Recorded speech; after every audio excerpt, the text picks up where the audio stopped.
Sir അതോടൊപ്പം തന്നെ ഇപ്പം നമ്മുടെ കാല് മടങ്ങിയിരിക്കുക അല്ലെങ്കിൽ വിരലുകൾ മടങ്ങിയിരിക്കുക അങ്ങനത്തെ ചില സിറ്റുവേഷൻസ് നമ്മുടെ ഇന്നത്തെ പേഷ്യൻസിനിടയിൽ കണ്ടുവരുന്നൊരു ഇതുണ്ട്. അപ്പം അത് എന്താണ് ആക്ച്വലി, നമുക്ക് എങ്ങനെ അതിൻ്റെ ട്രീറ്റ്മെൻറ്റ്സും പരിഹാര മാർഗ്ഗങ്ങളൊക്കെ എങ്ങനെയാണ്?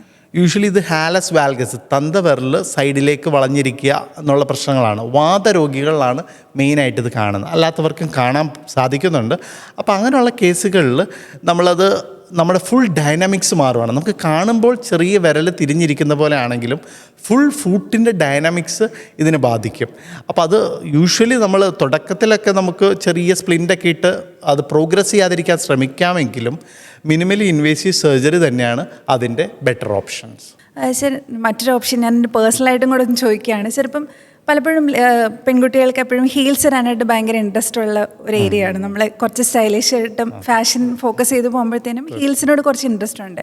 അപ്പം നമുക്ക് പക്ഷേ കുറച്ച് നാളത് യൂസ് ചെയ്ത് കഴിയുമ്പോഴത്തേനും അല്ലെങ്കിൽ കണ്ടിന്യൂസ് ആയിട്ട് യൂസ് ചെയ്യുമ്പോഴത്തേനും നമുക്ക് നമ്മുടെ ആംഗിളിൻ്റെ ഭാഗത്തും അല്ലെങ്കിൽ ഉപ്പൂറ്റിയുടെ ഭാഗത്തൊക്കെ ആയിട്ട് നമുക്ക് നല്ല പെയിൻ അനുഭവപ്പെടാറുണ്ട്.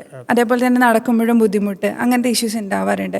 അപ്പം ഇത് നമുക്ക് എങ്ങനെയൊന്ന് പരിഹരിക്കാം സാർ? എന്തെങ്കിലും ടിപ്സോ കാര്യങ്ങളോ ഒന്ന് നമുക്ക് സജസ്റ്റ് ചെയ്യാമോ? തീർച്ചയായും ഇത് ഹീൽസ് ഇടരുതെന്ന് പറയാനിപ്പോൾ ഡിഫിക്കൽട്ടാണ്. അപ്പോൾ അതുകൊണ്ട് നമുക്ക് പറയാൻ പറ്റിയൊരു പോയിന്റ്, നമ്മൾ ഹീൽസ് ഇടുമ്പോൾ നമ്മുടെ ഫുട്ടിൻ്റെ ഫുൾ ഡൈനാമിക്സ് മാറും.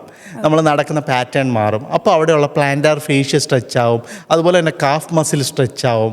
അപ്പോൾ പെയിനുകളൊക്കെ വരാനുള്ള സാധ്യതയുണ്ട്.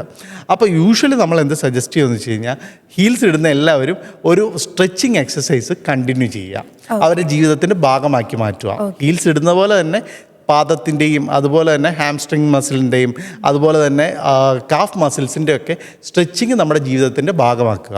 അപ്പോൾ ഇത് മുഖാന്തരം ഉണ്ടാകുന്ന വേദനകൾ തീർച്ചയായും കുറഞ്ഞു കിട്ടും. ഓക്കെ സർ, ഇത് പറഞ്ഞപ്പോഴാണ് ഒരു ചോദ്യം കൂടെ എൻ്റെ മനസ്സിലിങ്ങനെ വരുന്നത്. നമ്മൾ ജിമ്മിൽ ഇപ്പം എല്ലാ ആൾക്കാരും ഒരുപാട് ഫിറ്റ്നസ്സിന് ഇമ്പോർട്ടൻസ് കൊടുക്കുന്നുണ്ട്. അപ്പം നമ്മൾ ജിമ്മിൽ ഈ പറഞ്ഞ പോലെ വർക്കൗട്ട് ഓപ്ഷൻസ് നമ്മൾ ചൂസ് ചെയ്യുമ്പം നമ്മുടെ ആംഗിൾ റിലേറ്റഡ് ആയിട്ട് എന്തൊക്കെ ഇഷ്യൂസ് നമുക്ക് കണ്ടുവരാറുണ്ട്? ഒരു പോയിൻ്റ് എന്താണെന്ന് വെച്ച് കഴിഞ്ഞാൽ, ആംഗിൾ പെട്ടെന്ന് മടങ്ങി പോകുക എന്നുള്ളതാണ്. അപ്പോൾ നമ്മൾ യൂഷ്വലി ഈ ആംഗിളൊന്ന് മടങ്ങിപ്പോയാൽ ആരും ശ്രദ്ധിക്കാറില്ല. അപ്പോൾ അത് നമ്മൾ കറക്റ്റ് ഒരു ഹീലിംഗ് ടൈം, ഒരു 3 വീക്സ് ഹീലിംഗ് ടൈം കൊടുത്തില്ലെങ്കിൽ പിന്നെയും റിക്കറൻ്റ് ആയിട്ട് ഇത് മടങ്ങിപ്പോകാനുള്ള സാധ്യതയുണ്ട്. അങ്ങനെ റിപ്പീറ്റഡ് ആയിട്ട് മടങ്ങി പോകുമ്പോൾ പിന്നെ ATFL എന്ന് പറഞ്ഞൊരു ലിഗമെൻറ്റിന് ഇഞ്ചുറി വരാം, അത് ക്രോണിക്കായി നിൽക്കാം, അങ്ങനെ അത് വേദനയിലേക്കൊക്കെ വരാം. അപ്പോൾ ചെറിയ ആംഗിളിൻ്റെ ഇഞ്ചുറീസ് പോലും നമ്മൾ ടേക്ക് കെയർ ചെയ്യുക എന്നുള്ളതാണ് ജിമ്മിലെ ആക്ടിവിറ്റീസിനെ പറ്റി നമുക്ക് പറയും. അതുപോലെ തന്നെ നമ്മൾ വർക്കൗട്ട് ചെയ്യുന്നതിന് മുന്നേ പ്രോപ്പർ വാമപ്പ്, ഇത് രണ്ടുമാണ് അതിനകത്ത് ഇമ്പോർട്ടൻ്റ് ആയിട്ടുള്ള കാര്യങ്ങൾ.